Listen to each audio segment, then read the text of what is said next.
We're very grateful for our YouTube placement. Our channel is doing outstanding still. Top third of millions of garbage independent wrestling channels. But like, subscribe, and let's get some comments flowing. You know, even if you're watching or listening, you hate my guts. Go ahead and hate them enough to weigh in so we can get some talky going in the comments. So we got hit up last week by Andrew. Andrew was saying that he thought the internet wrestling community would be into looking at some of our past performers and legends and seeing if they would get over today. Last week we talked about Andre the Giant. Casey, you pick who would get over today. You know what I was going to say? You love the mother effer. How about Dennis Condrey? Could he get over today, Dennis Condrey? I think he could. Why? Well, I think he would fill a niche. He would be so different today. A niche or a niche? Niche. It's the same thing. Yeah, I know. I think there's one thing that transcends time is charisma and the it factor. Now, to say Dennis had that, maybe not, but I think Dennis would be so different today in a business where you want to be different that he would get over. For those of you that don't know, Dennis Condrey, the original member of the original Midnight Express. When you say, what did you say? You didn't bash, of course, but Condrey, did you say, insinuate he may have struggled with the charisma?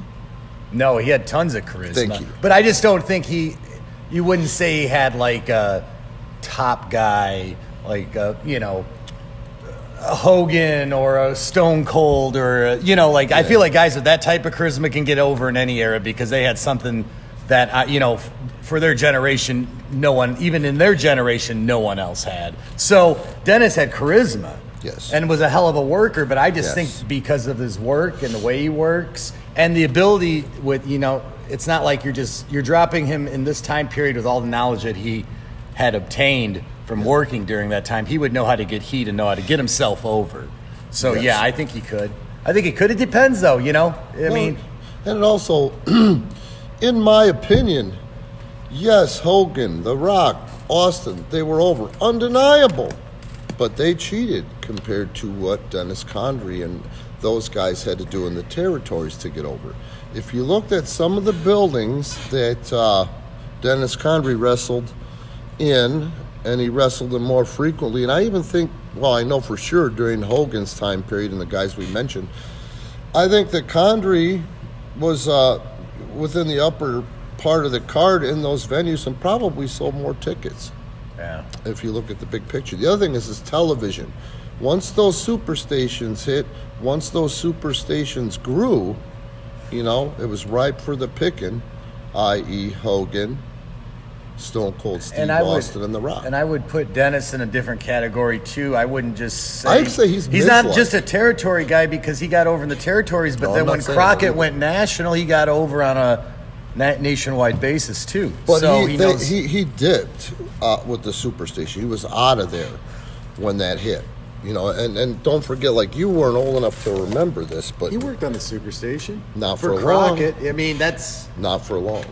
When I got the superstation, so I was a homeless kid at 15, taken in by my uncle at 16, and he had a little thing called cable. We didn't have cable in Lake Zurich. Lake Zurich, Illinois, a prominent suburb of Chicago, did not have cable yet in 1981. But in 81, they had it in Crystal Lake in McHenry County, which was not as prominent as Lake Zurich was, but it had a bigger population. McHenry County got cable, so that was the superstation. Condrey was gone by that time. When did he leave? I'd say 81. 81, I must have been when I was watching. No. He worked when I was watching Bobby and Dennis, but okay, let's say he was out here by 83. That's only 2 years. He worked on Crockett at 86, 87. Well, he wasn't prominent when we got cable, Not like the guys we mentioned, i.e. Hogan. Yeah. And Hogan, they used to use this all the time and throw it around about his T-shirts.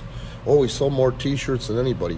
Well, also, wrestling T-shirts were never available in retail chains. So I think Dennis could have got over, and I think Dennis is exactly Miz in 1980. Sure, whatever. yeah. There's no likable qualities about Dennis Condrey. I think that has value in today's business today. Plus, you got the internet wrestling fan, which would have loved that guy's storytelling in the ring. Yeah, he's a great worker. Yep. All right, that's it. Dennis Condrey. Next week we'll talk about someone else obscure, but somebody you probably heard of. So don't forget, like, subscribe, and support us on Patreon.